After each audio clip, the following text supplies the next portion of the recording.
Well, it's time again to go down McFarlane land as we look at the Wonder Woman from the last night on Earth with the Helmet of Faith. Now, this figure is probably going to frustrate people because I'm sure people are going to be like, why didn't you just include the head? Because there's really nothing else different with the figure. Well, let's break it down and see how it stacks up. Starting first with articulation. You get some side to side, some pivoting, some rotation. Looks down that far, looks up. Really no issues here. Going on to the arms, if you will, they are hindered a little bit by the cape, but if you adjust it and move it around, they will work. Of course, we got the bicep cut right there, and then we got the double bend at the elbows, and then we got rotation at the hinge with the hand. So we've seen all this before. Nothing's changed. Her articulation, she moves just as well as the standard release. As you can see, she goes back and forwards quite a bit. Really no issues there, which I'm digging. She's probably one of the better articulated McFarlane figures, being quite honest with you. Her legs go out, they kick forward as you see, they go back, even a little bit of a thigh swivel right there. And then we have a double bend at the knee, and then we have a hinge ball system at the feet with pivoting and up and down with a toe hinge. Now, the design. The big difference here, besides the color choice, which I'll talk about in a moment, is really just the head sculpt. It's a beautiful Dr. Fate helmet. I dig it. It looks cool. It looks cool on this body. It's representative of the artwork, if you will. So I really have no issues with that. Even the mohawk going out of the back looks really cool. And I definitely dig that as well.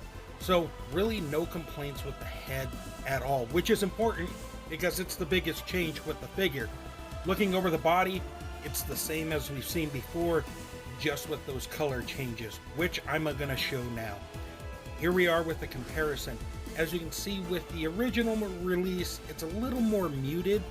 This version is a lot brighter, with subtle color changes, if you will, excuse me. Boots look good. As you can see, the gold's more active on the knee, at the top of the knee there. Another cool thing is they fixed that peg in the boot, which I dig. I like that a lot. I'm glad they got that squared away. I was kind of bugging myself and everybody else. As you can see, the colors pop a lot more on the Helmet of Faith version. The blues are more vibrant, same with the golds. The reds, they're about the same. There's a little brightness, but it's so subtle. I mean, only diehards are going to really notice that. Of course, the biggest change is the color scheme on the gauntlets. Gold on this new version, silver on the other one. What's up with that? And the capes, they pretty much look identical. There may be a shade darker, but it's hard to tell. So that's kind of where I'm at with that. As for the extras, here we go. We got a card with artwork on it. We got the base with the sheath, and then we got the sword. That's it.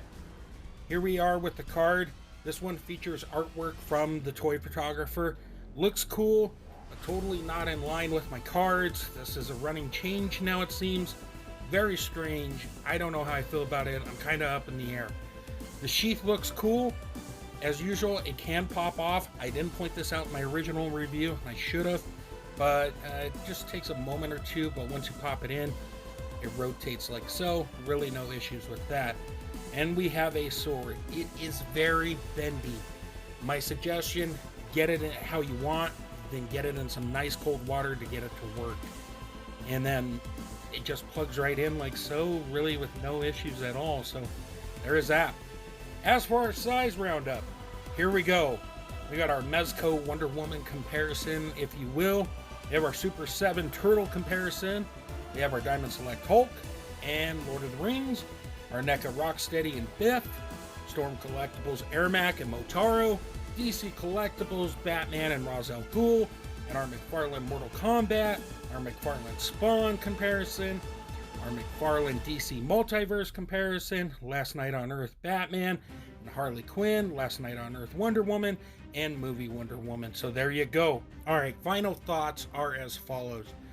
I am happy with the figure. I do like it. I mean, we're seeing this more and more.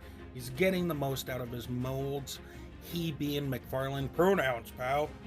So it is what it is. I do like how the helmet looks. It adds a different layer. It just is a bummer that you have to buy the figure again. It's not the end of the world. I'm all in on this line right now. So as you can see with all my cards, so I'm just awaiting other things that are coming. So it is what it is. I like it. If you pick it up, let me know. Head over to Target to grab it. Thank you guys so much for stopping by. I really appreciate it. Head over to Comic Crusaders for more fun.